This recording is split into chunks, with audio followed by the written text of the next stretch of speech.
I'm gonna light up my lips. Set them aglow with Yardley's pot of gloss. It's wetter. Shinier.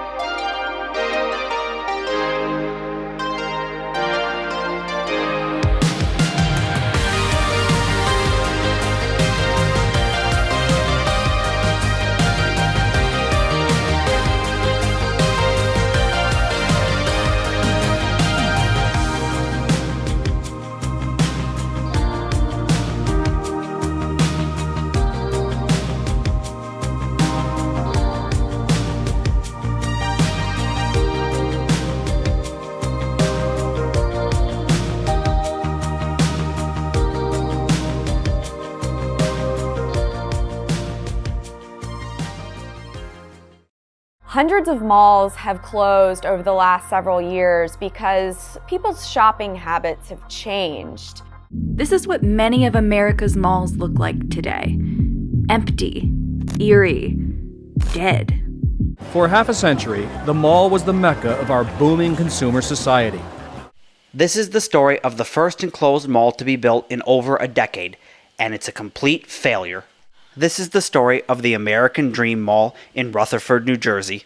Plans for an absolutely massive mall on the New Jersey side of the New York City metro area would first be proposed in 2003 by the Mills Corporation, known as the Meadowlands Xanadu. Construction was slated to begin in 2004, but would never happen as the Mills Corporation would file for bankruptcy. The project would grind to a halt and nothing would happen until in 2007 it would be taken over by Colonial Capital.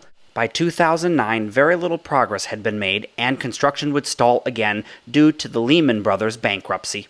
555 Group intended to take over the mall in May 2011, but that didn't happen until 2013, when they would officially gain control of the mall and the surrounding site. Since the mall's beginning back in 2003, all the way until the day it opened, this mall was just cursed because it would just face one delay after another.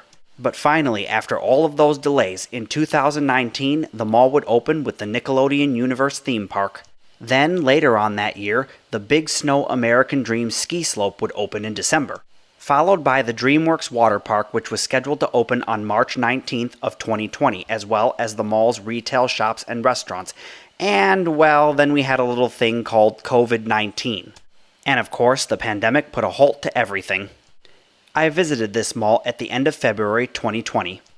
So I know I didn't cover the complete history of this place. It does go back further than 2003, but there are plenty of videos going over all the history in more detail, and if you want to see those, they're all over YouTube. I wanted to reserve more time to kind of talk about what I thought about this place and just my experience visiting it in February of 2020. I wish I could have gotten a chance to visit this mall in the daytime because things like the theme park at night, they were just like, ugh, they were so dull and dark and like, who turned out the lights? I didn't like it at all. And what you're looking at here, this was the busiest part of the mall. This is where most of the things were that were open. I would have loved to check out this water park. It looked really cool, but unfortunately it hadn't opened yet and wouldn't open due to the pandemic that would happen about a month later. So this is the It's Sugar Store, and we're going to go inside of it a little bit later and talk about it because I actually kind of did like this store. But first I want to talk about the Nickelodeon Universe theme park.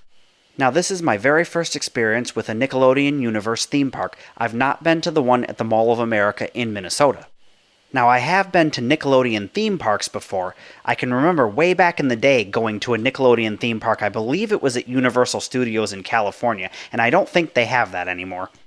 Okay, so I could forgive this theme park for being so dark and kind of depressing. It is nicely painted and the colors are nice. It's just that it needs to be lit up a lot more at nighttime.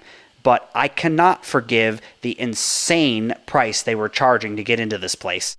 And you're going to notice that none of my shots are from within the park itself. They're just shots kind of looking into the park from the mall. So after all the expense I had just getting from Cincinnati, Ohio to New Jersey to visit this mall, I took a look at the ticket prices and I can remember they were over $60 and I was just like, for a small theme park like this, over $60? I want to say they were $75. I can't remember. I'll try and remember to put something on the screen that shows what the price was. But I just remember flipping out and going, there's no way I can afford that, because I still had to pay for hotels and all the other travel I was planning to do during this trip that I was taking out east. And that's really unfortunate that it was so expensive, because I was looking so forward to getting to go into this theme park and really take a close look at it. If I can get enough viewer support and funding, I'll definitely make another trip back out to this mall to kind of give you guys an update and see how it's progressing, and I'll go into the theme park. But I've got to get enough people actually supporting me monetarily to where I can afford to do something like this. So for those of you that want to support what I do over on Patreon, or that are already doing it, a big thank you goes out to you. And, I understand some people just can't afford to do something like that. So the biggest way to help me out would be just clicking that subscribe button and smashing the bell icon and watching all of my videos. Heck, put them on repeat. Just watch one right after another. You don't even have to be in the room. It'll get me a little bit more money, and maybe I'll be able to afford to go out here. At the beginning, I said this mall was a complete failure, and up until the time that I visited, it has been. But who knows if this mostly empty mall can rise from the ashes in the coming years and become the mall it was supposed to be.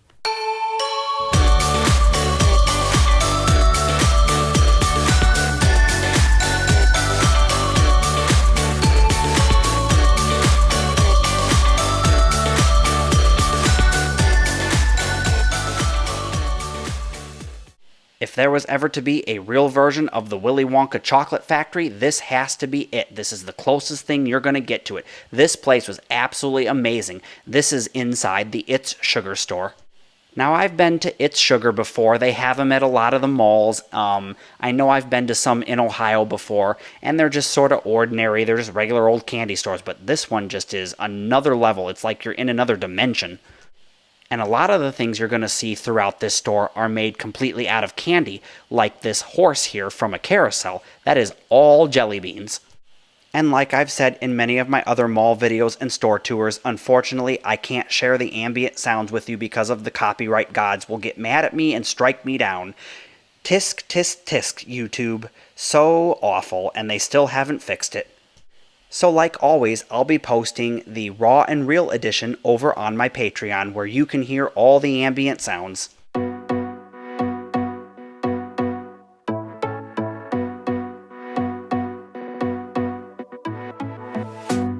Strawberry lips burning on my skin, craving for you. I tell myself that the bubblegum wrapper is the sin. A tongue so sweet it can knock me out. What can I do? It tastes so good, every word you say is melting in my mouth. But I'm not gonna stay, that's my flavor. I'll put you away, save for later. You're my Candyland.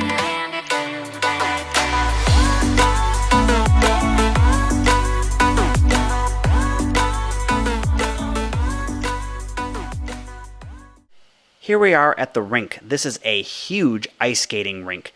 Now, I'm not sure if this just wasn't open or whether people just aren't utilizing it, but there was no one there using it the day that I was there. This thing is really huge, and it's gotta be as large as an NHL hockey rink, or at least it feels like it. I did, however, love the ceiling, the way that looked. That's pretty cool. And we're gonna take a look at it now without that net in the way. I managed to get a better shot of it. Here we're going to get our only glimpse of the DreamWorks water park, because unfortunately, like I said before, it hadn't opened yet, and I don't even know if it's open to this day. It may have opened. It just looks so cool. It's kind of like, if Great Wolf Lodge, which is also an indoor water park and hotel, it's like if the Great Wolf Lodge was great. And don't get me wrong, the Great Wolf Lodge is nice, but it's not like that. So here you can see some of the stores that they were starting to put in, although none of them were open, and I don't know if they're open right now or not. Someone's going to have to leave a comment down below and kind of give me an update as to how this mall is doing. Have they added anything new and all that kind of stuff, because I haven't been able to make it back. Upon entering this mall, it immediately made me think, wow, white, minimal, sterile, hospital, bougie. All of those things just came to mind. And then I just kind of looked up at the ceiling and was like, whoa, that's kind of mesmerizing and cool, but it just lacks color. And maybe once they get some of the storefronts in, that'll add some color, but I'm not sure what they were doing here. This looked like an Easter display, and sorry for the artifacting in the video. I don't know what happened with that clip. Now, one thing I can praise the mall for is the fact that it's very brightly lit. It's definitely not dim, and that's a good thing because I can't stand being in public places where you're like, can somebody please turn on the lights? It's annoying, especially when you're shopping for things and you want to see what the color of something is, you know. Well, our time here at the Failed American Dream has come to an end. I hope you enjoyed this tour, and hopefully someday soon I'll be able to make it back and give you guys an update on this mall. Thank you so much for joining me, and I'll see you on another episode of URBEX.